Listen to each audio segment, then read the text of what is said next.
Cooking. I know. When we become adults, who would have thought that one of the hardest things we'd have to do in our life is to come up with something to eat every single day? But here we go. We cook, and when we cook, we can either cook to simply get something on the table so that the family is happy, or we can cook so that we can celebrate, or we cook so that we can enliven the conversation. We cook so that we can reach people's hearts. There are times when we speak, and it's going to be just like cooking. Whether we speak because I got to do this speech, we just got to get through this, I was invited, we got to get it, I got to introduce, blah, blah, blah, blah, blah, blah, and we got to get through it. And then there are times when we speak and we are going to warm people's hearts, and we are going to excite them, and we are going to enthusiastically bring them to the table. And this is when we have to spice it up. And I thought about cooking and spices because that is essentially what we are doing with our speeches. There's the base thing that we can do, and then we can spice it up.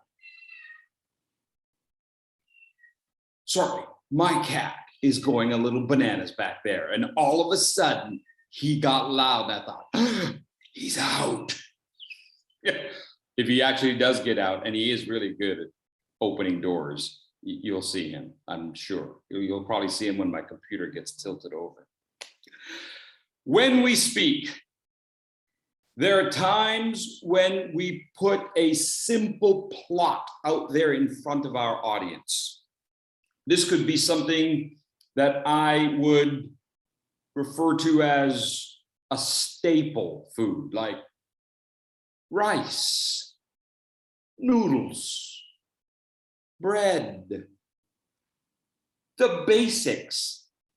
What are we having for dinner? I don't know. Let's just throw some of this on there and get through the meal, okay? Because I am tired, or I've got work to do, or I have to have a working lunch, so we're just gonna get something together. A simple sandwich, nothing exciting. What'd you have for dinner? We just got through it. I had a little bowl of rice, I did that, we're good to go. And oftentimes, this is where we start. Maybe when we first did our icebreaker, this is all we had, a piece of bread. Basic, nothing wrong with bread, nothing wrong with it at all. It is basic. Think about our word choice when we have a basic speech or when we first started out. We might describe something as being good. Or when I ask my kids, how was it? It was fun. You know, and that's the best word they could come up with. How was the guest speaker? You know, the president of the big company. Oh, he was good. And that's all we got. It's good. It's fun. This is how we start. But imagine if we upped our game a little bit. Imagine if we enjoyed our language. Imagine if we took every single element of our speech and upped it. So, for example,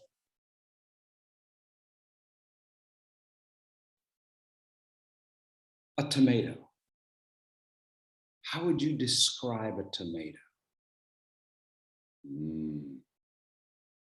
Could it be luscious? Could it be heartwarming? Could it be sweet? Could it be joyful? Could an experience be stupendous? This is what we are going to do. We are going to look around our kitchen and see what we have that matches what we do here at Toastmasters. How do we celebrate with our words? Because that's oftentimes what we do with our cooking. We celebrate, we discover, we bring in, we invite, we do all of this. So, in addition to bread, you might have some other basic ingredients. Let's say, for example, you might have some vegetables. Carrots, for example. Now, this particular carrot, you can see all the spots, that's dirt. Yes, there are times in our life when we have to talk about some of those things in our life that we're not proud of. The dirt. Maybe things that we did by accident. So imagine if in our speeches, we didn't simply communicate what happened, but we judge it. We imply meaning. We allow our audience to infer meaning.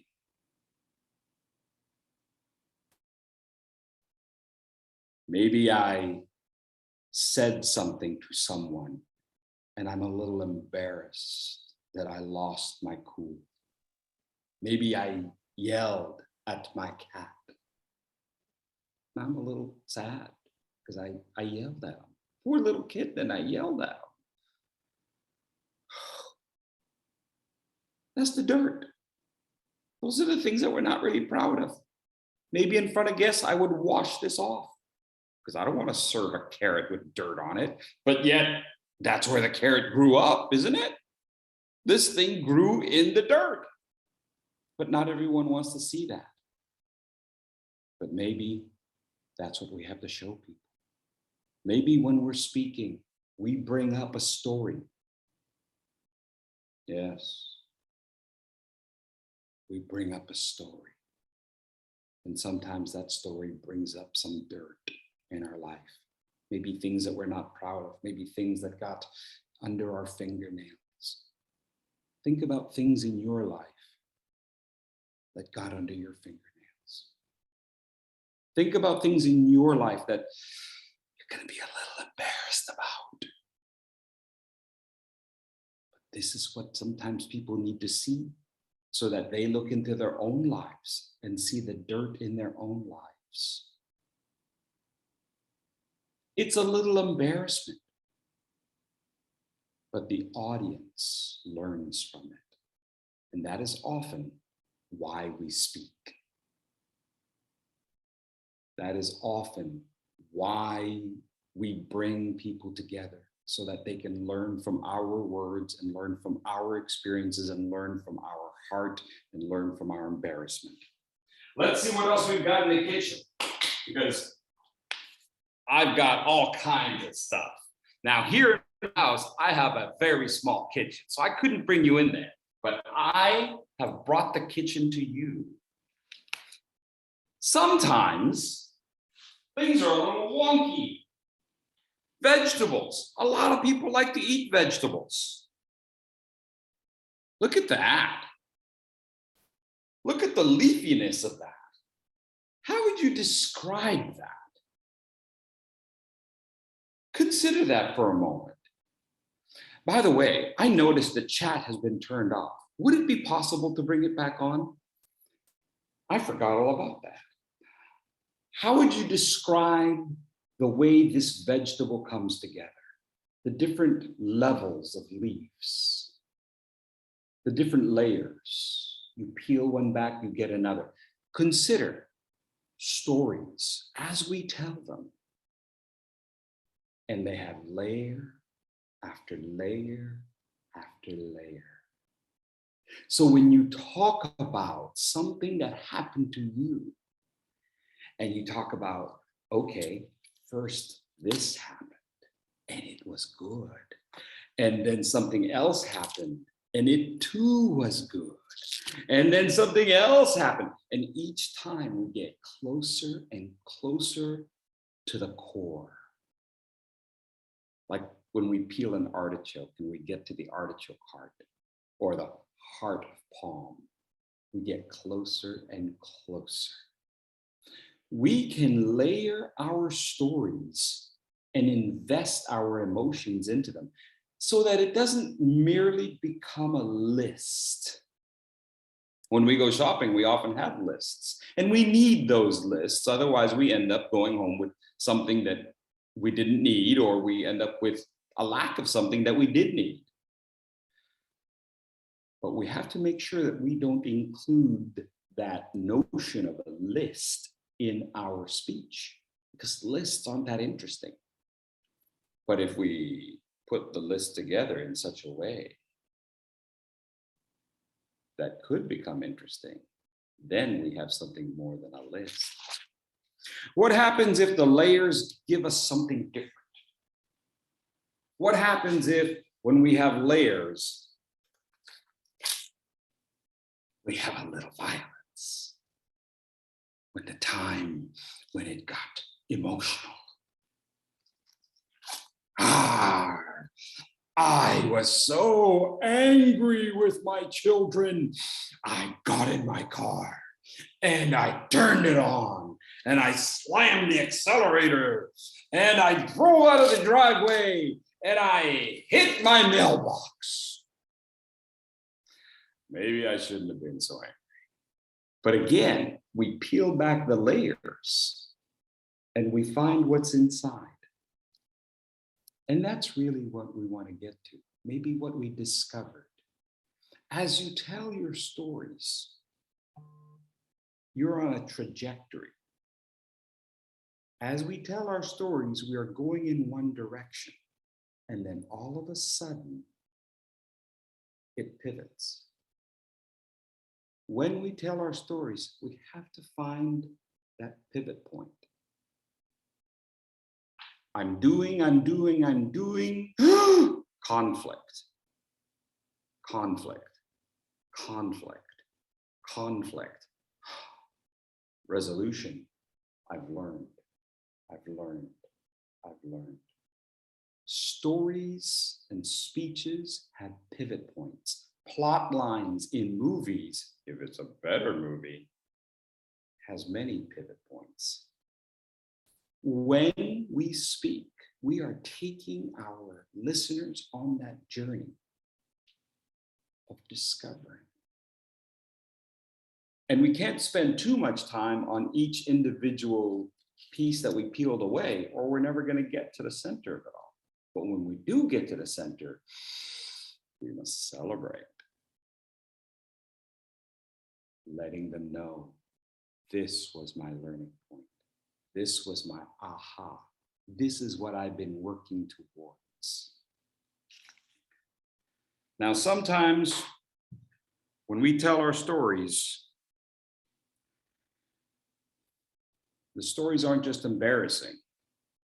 The stories don't just have moments of discovery. Sometimes these stories are downright painful.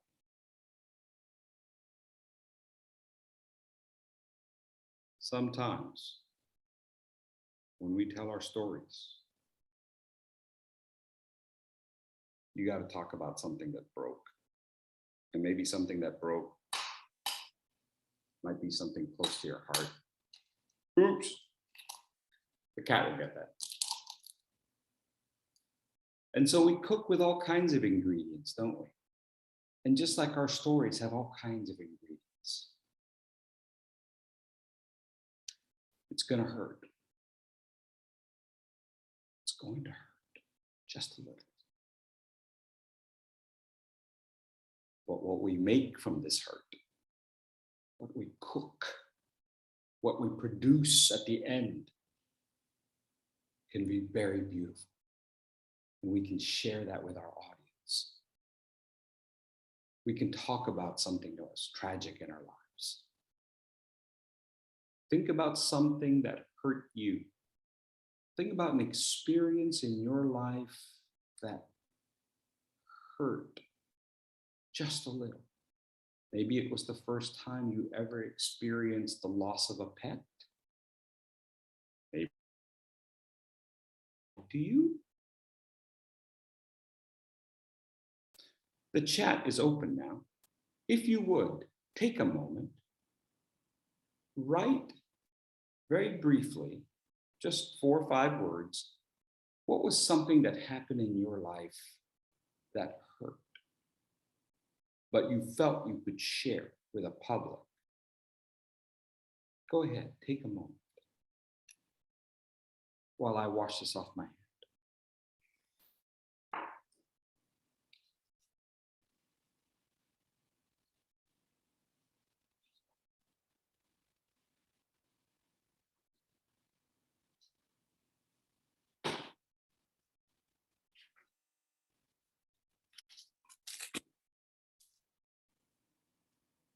No one wrote anything? A breakup, yes. Injuring your back, yes. Oh, the betrayal. Oh my gosh, yes. How painful all of that is. What incredible life learning experiences, aren't they? What incredible life learning experiences. Failing my driving exam. Oh, yeah. Was that painful for that guy you ran over too? Oh, no.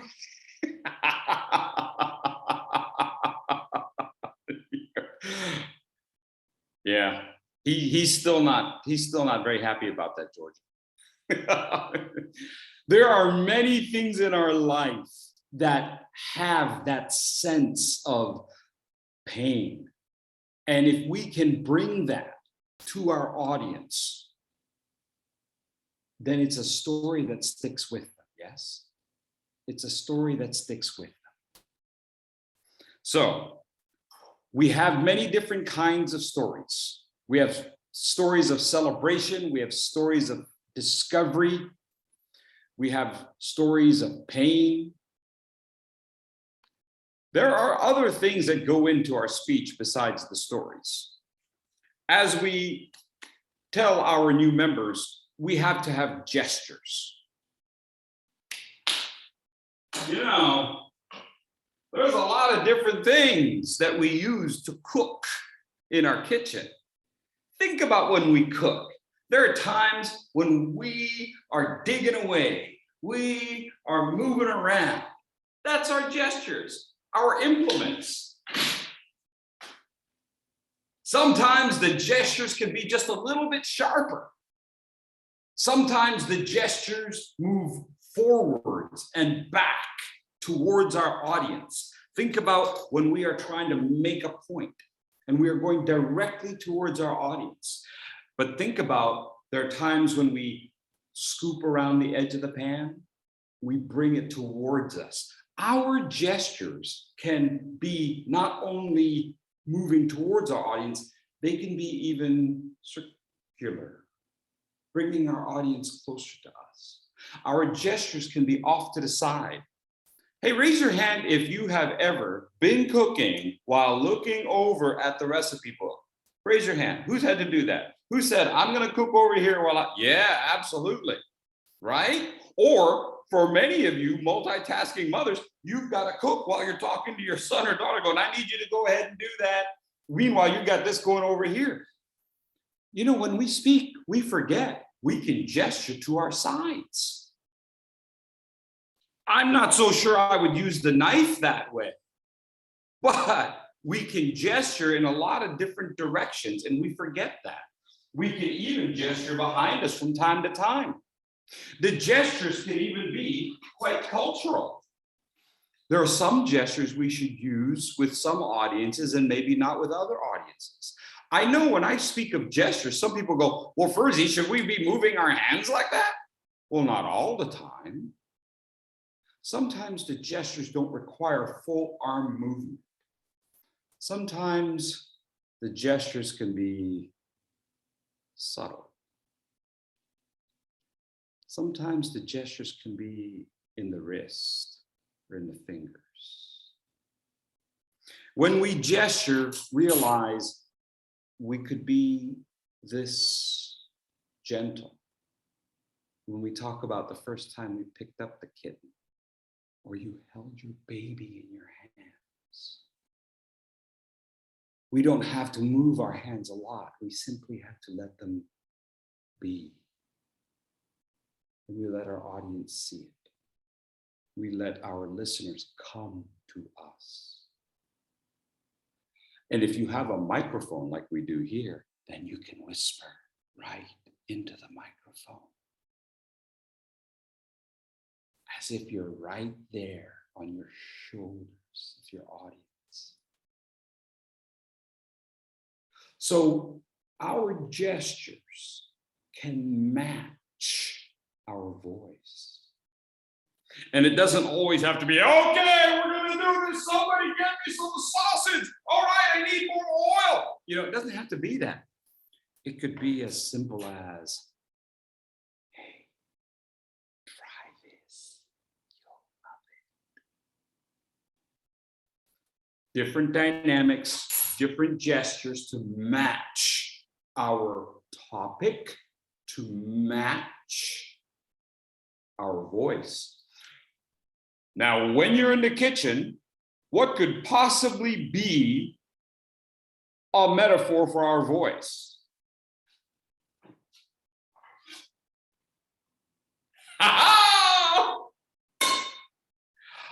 Our voices are all different.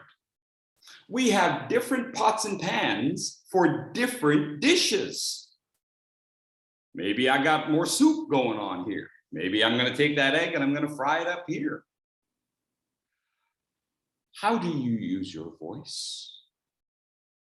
How do you manipulate your voice? Look at this little bitty thing I have. It was so beautiful. You know, when I stir things up, I have a very good time at work. Or is it, all right, everybody, we are gonna have a party. So I got the big pan. Oh, there's so many things that we can do with our voice. We can communicate the intimacy. We can communicate some of that emotion. Remember that corn we were peeling when we had that story? Now, we don't have to yell. We can have this voice. So let it sound. Let it resonate. Let it hear. Let it echo. Let our voices ring out. Have that sense of resonance. This may or may not be a new word for you.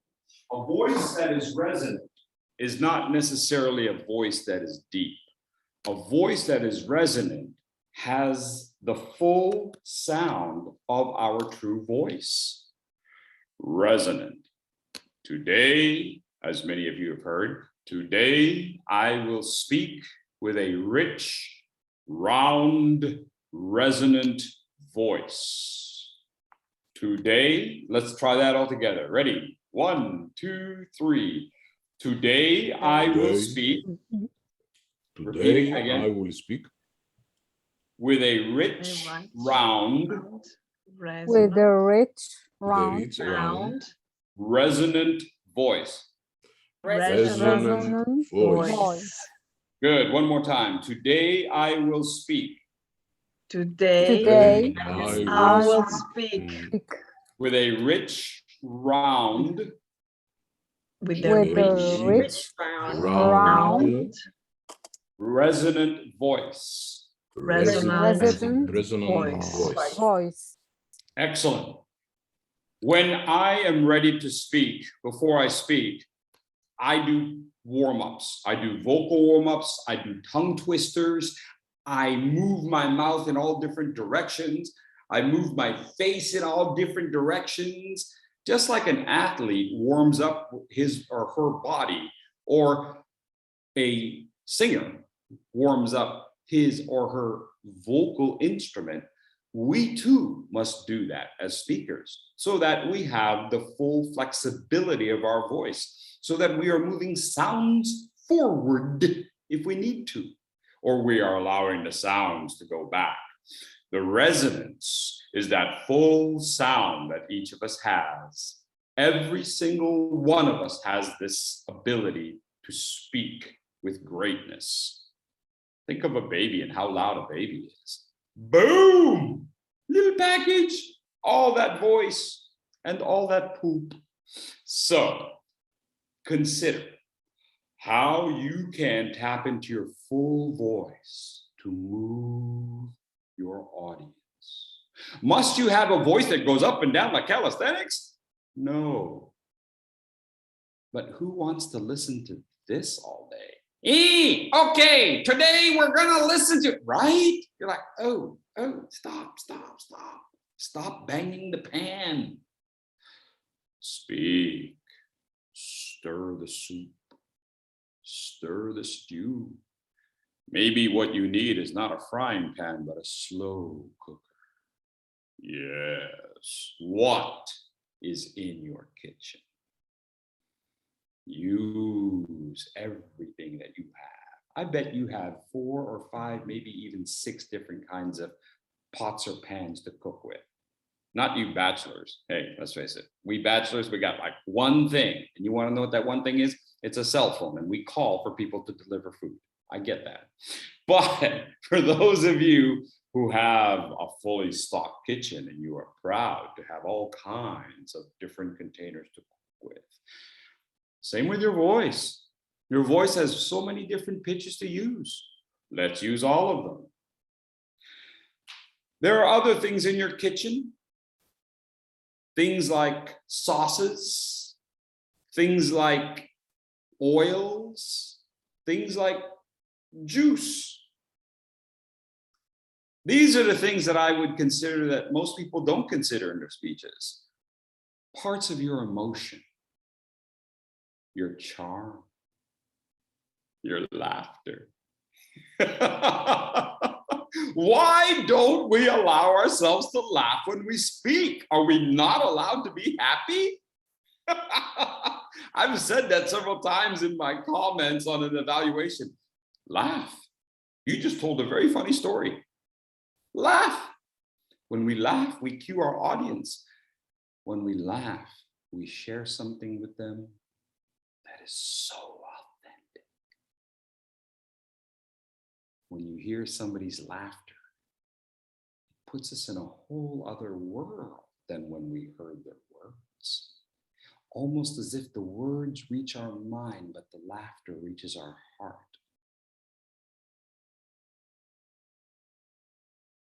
How do we reach the hearts of our audience? So enjoy the laughter. Crack open some juice. Use it in your cooking. It infuses it, yes? What in the world did I just drink?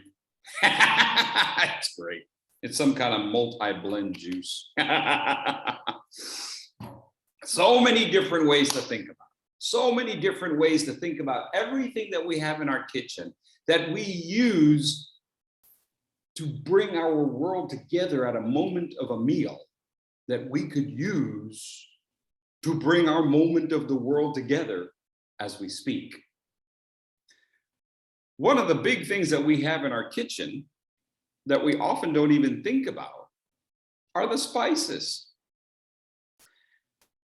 These are our figures of speech. We don't normally think about that. For example, when we talk about cooking, when we talk about eating, how do you describe? I'd like for you to listen to this sound, and I'd like you to type a word that describes this moment into the chat. Are you ready? Here we go. Here we go. Describe this moment, 1 or 2 words.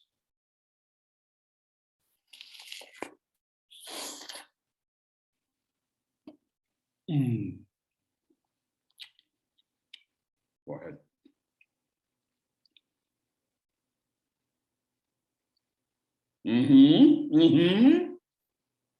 Juicy, crunchy, devouring life, delightful. Woo! Bye-bye paradise. That's great. So you see, there are so many great moments in life that we got. Oh, I'm sorry. Speaking with my mouth, you didn't understand me, did you? Okay, is that better now?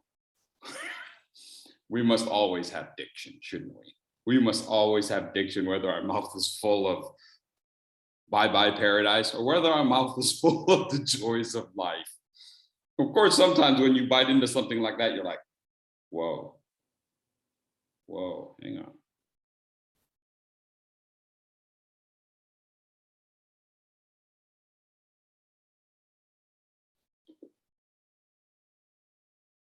Sometimes the little boy in me never goes away. Make sure to have that in your speech as well. Different spices we have, different spices. Some spices come from fruits and vegetables. The greens that we have in life. Similes. What are similes? Bringing words together that compare themselves to each other, yes? It smells good.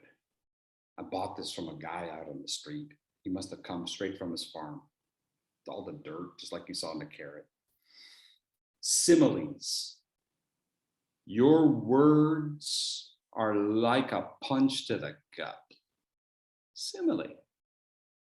You are pretty as a picture. Simile. That's right, Georgia. You know I'm talking about you. You are sweet as sugar, Alex. Similes. How can we infuse our language with a little spice, some herbs? Similes. Consider a simile that you might use. Or maybe there's a simile that you've already used. Maybe you're telling us the story of heartbreak. Maybe you're telling us a story of the bite of the apple. Type a simile into the chat if you don't mind. Simile, you are comparing two things and you're saying this is like that. This experience was as painful as it was like what?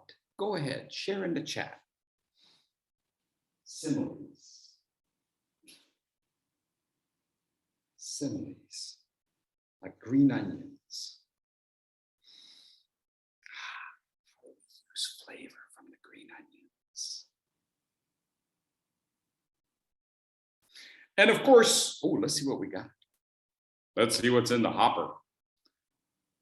My appetite for reading is like that of a lion watching a deer. Oh my. Yes. Very nice. That's some good stuff right there. Very nice. There are other times when we have spices.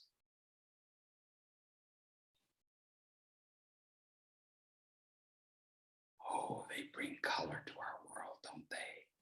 And they liven up every dish. Man, that's going to be good in an omelet with that egg, isn't it? Yes, a little jalapeno. You got it. Makes you just want to dance. My favorite form of language, the metaphor. Hello, how are you? Are you there today? Hey, you're hot stuff. Why, thank you. A metaphor. Laughter is the best medicine. A metaphor. Time is money. A metaphor. That actor is a tall drink of water. Metaphor. What's a metaphor that you like using? What's a metaphor that you've heard before?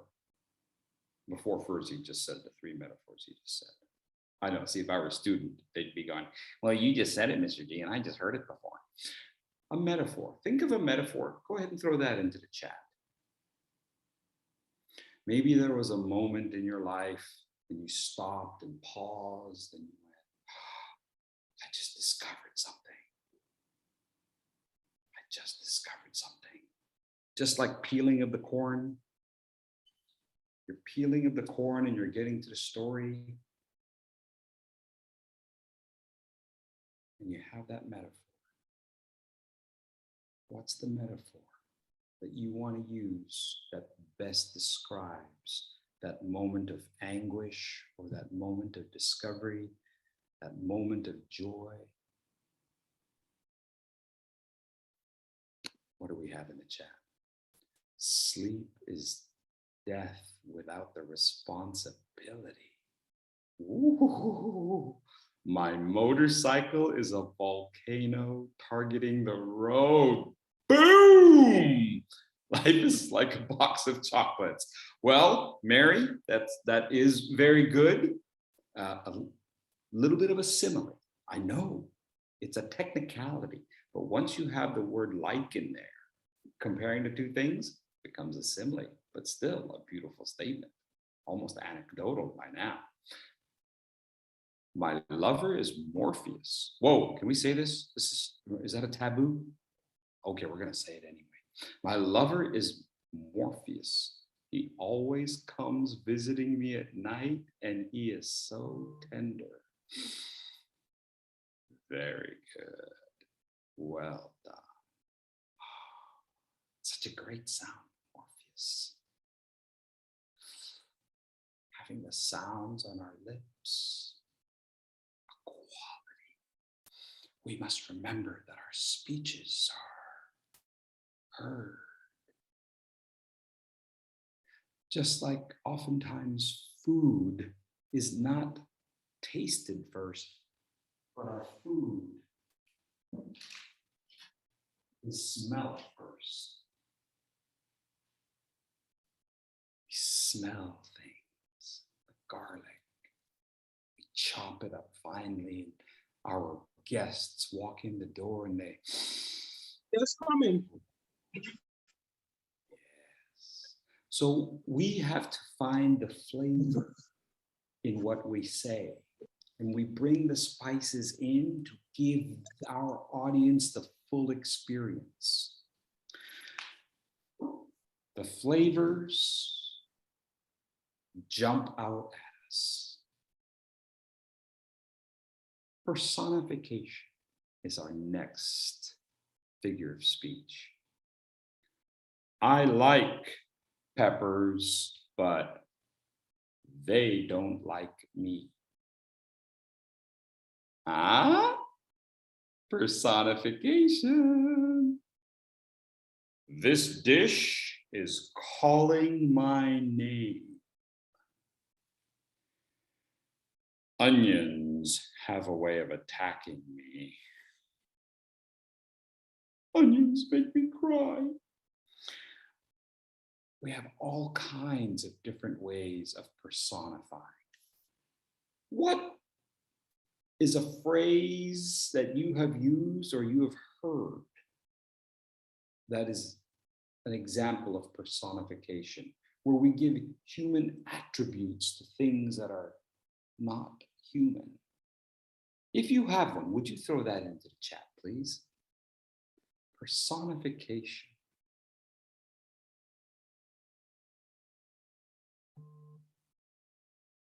The pillow is whispering softly to me. Oh, lovely, lovely. From a grammarian. Perfect. Come, dear, I'll keep your head safe. That's what the pillow is whispering.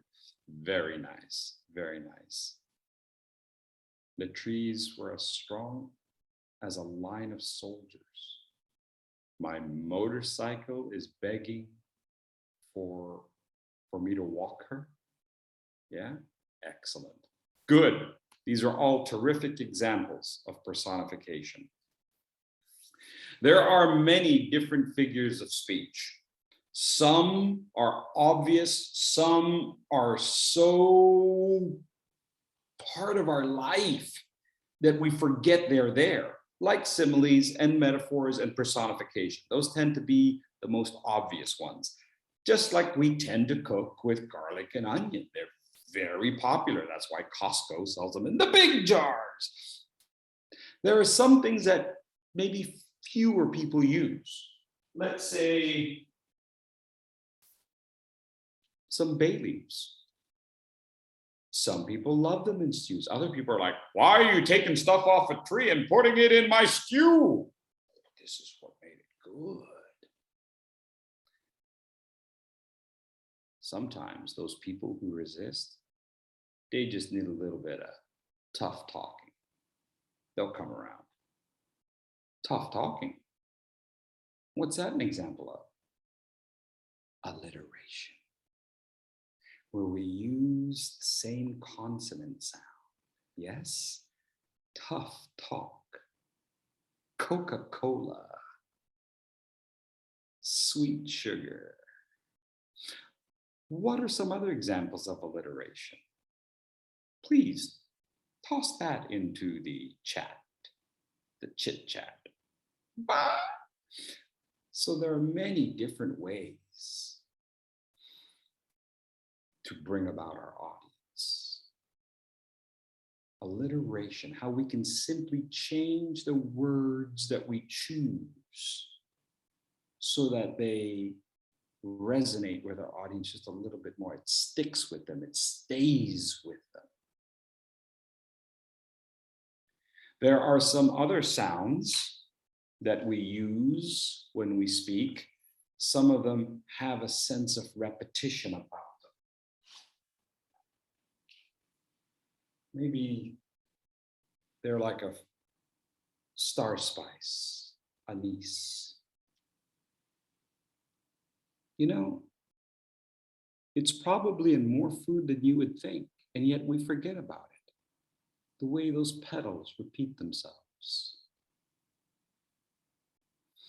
When we repeat things, this is repetition we're talking about. When we repeat things, oftentimes we will repeat them in threes. In threes. In threes. When we use threes, they tend to be very dramatic or very comical. Oftentimes in theater, we say the rule of three is what we want for comedy. It's not funny till the third time. Repetition. Related to repetition, anaphora, where we have things that start with the same sound. Maybe you're not repeating the full phrase, but you're starting with the same sound, such as I came, I saw, I conquered. I came, I saw, I conquered. We shall not stop. We shall go on and on. We shall move forward. Yes, we. If you're speaking to your group at work and you're trying to bring them all together and you're trying to say, we are going to get through this COVID thing. We are all going to pull together. We are all going to survive together as a team, as a family. We. That's the anaphora. It's definitely not a name that you've heard very often. Like, I'm sure you've heard personification. I'm sure you've heard alliteration. I'm sure you've heard metaphor and simile. Anaphora, we've heard the sounds, but we haven't heard its name.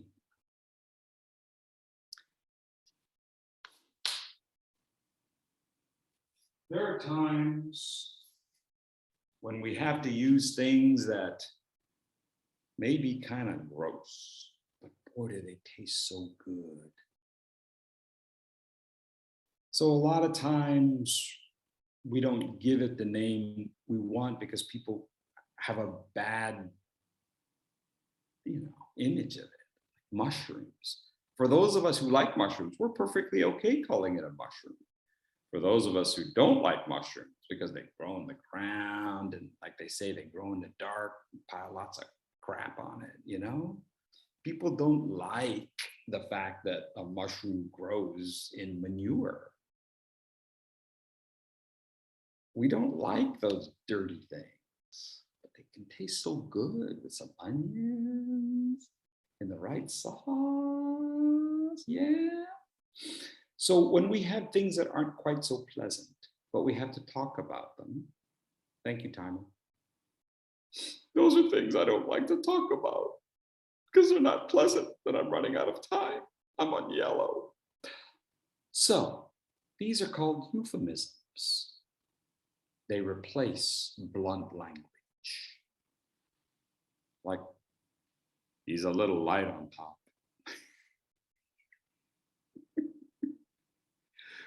He's balding. Sounds so blunt. He's a little light on. He's a little light on top. So we say things that are a little less blunt force trauma. They're a little lighter. So maybe we find another way. Maybe we call it a truffle. I don't know. I'm sure a truffle is a much nicer mushroom. I know they charge you a lot for it. Maybe we can charge more for the euphemism. Somebody has recently passed away. Yes, we say things in a nicer way because if we said it with the blunt words, the direct words that we could, it might have the wrong effect.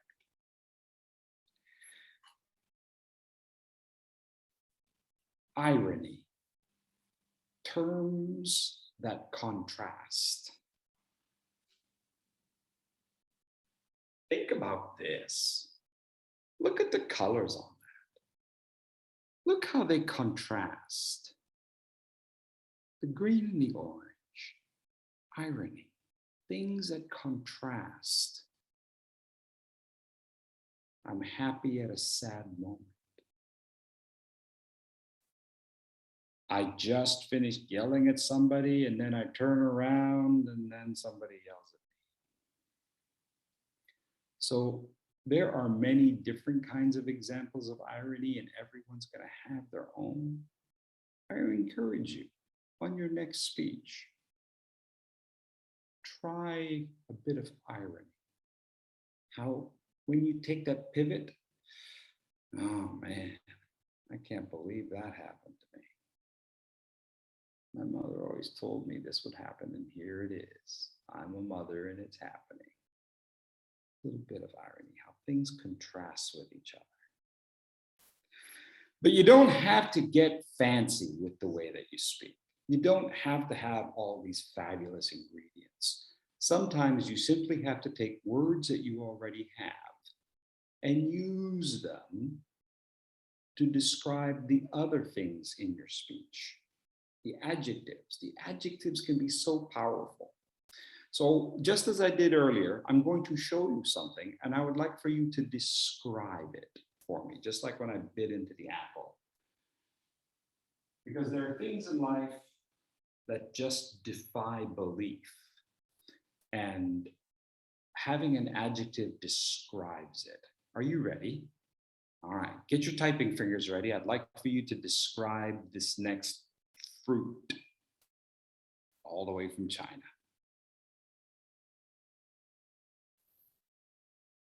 Please describe in the chat.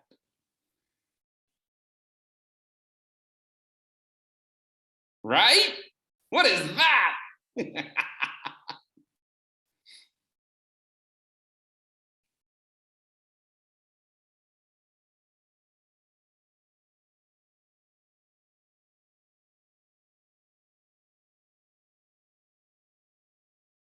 Yeah, wow, we got some good descriptions.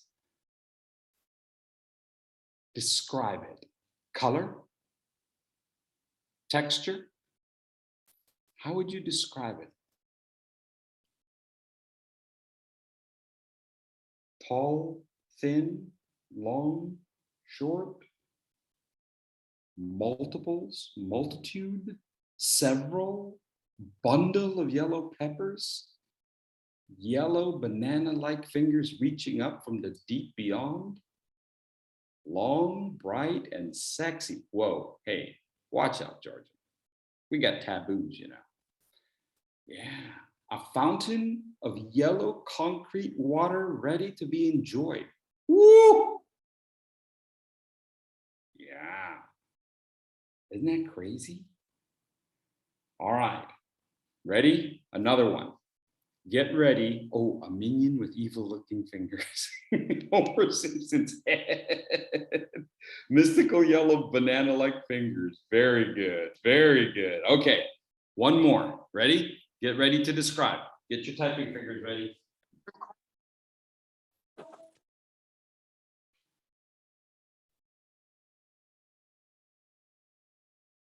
How many different words can you use to describe it? Color, shape, dimension. Describe this part versus this part. What do you see? What do you see? Even if at first you're not sure what you're seeing or what words you use, throw it out there. What is this color versus that color? How it contrasts. Yes, exactly, Jana. Or Jana? Jana? Yes. Ari? Yes. How would you describe that? And those of you who know what it is, you know what's inside. It's very different, isn't it? Totally different from what we see. A shocking pink like maracas throwing out green notes. Woo! A strawberry lime turtle-like creature delightful to eat. A gradient color. Gradient color. Good word. Good word. Red and green tongued vegetable. Luscious, colorful, resilient, exotic, in fashion. Very nice. Very nice. A tale of journey in the land of mature red, while the green lavish jungle was attaching the red houses of apricots. Lovely. As we put together our speeches, we have to think about all the words and all the things that are at our disposal. We have so many words, and those of you with multiple languages in your life, you understand how different phrases come from different languages. We pull from French, we pull from Spanish, we might have a phrase that comes from an ancient language, Latin, Greek, all kinds of different languages. How do we use those when we speak? Not that we always have to use something fancy. Sometimes it is as simple as stringing together 2 or 3 simple adjectives to make an image come alive for our audience. Sometimes it's not necessarily that we have so many words, but how we put our words together. When it's time to break the egg, sometimes you gotta tease that audience just a little bit. Don't just go right into breaking it, because then they're like, whoa, wait, what just happened? What happened to the egg? No. You gotta let them know we're about to make an omelet. We're gonna make an omelet. And it's gonna be painful in just a second. And then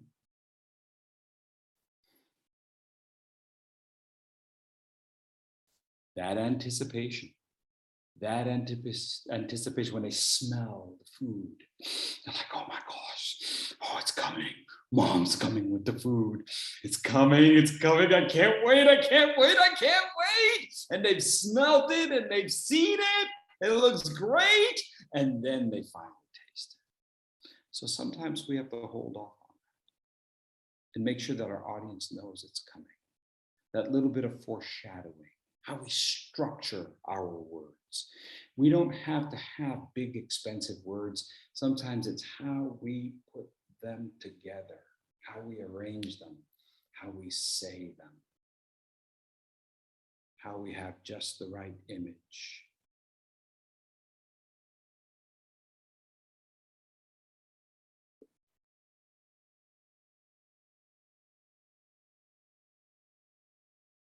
You remember him, don't you? How you have just the right image that sticks in our audience's mind, a flavor that they remember forever and ever and ever. How we use our hands, how we gesture behind us, how we look directly into the camera at just the right moment. We put all that together like we cook. The right spices, the right ingredients. Sometimes we put flavors together that contrast to each other. Look how big the leaf is compared to the size of that little fruit. Everybody looks at this and thinks of the contrasting color. And yet, look at the leaf compared to the size of the fruit. There you go. Arish, is that right? Arish? How we put things together can be so wonderful. And we have to think about that as we put together our speeches. The speeches will have moments of exotic.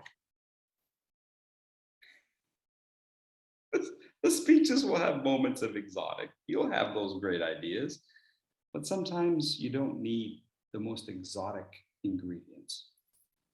Sometimes it's all about how you put the ingredients together. Take a look, see what's in your kitchen. Pull a little from this, pull a little from that, put it together, turn up the heat and see what happens. Or slow cook it. Slow cook it for 8 hours and see what happens. I guarantee you, you're going to be able to take your speeches to the next level just by spicing it up a little.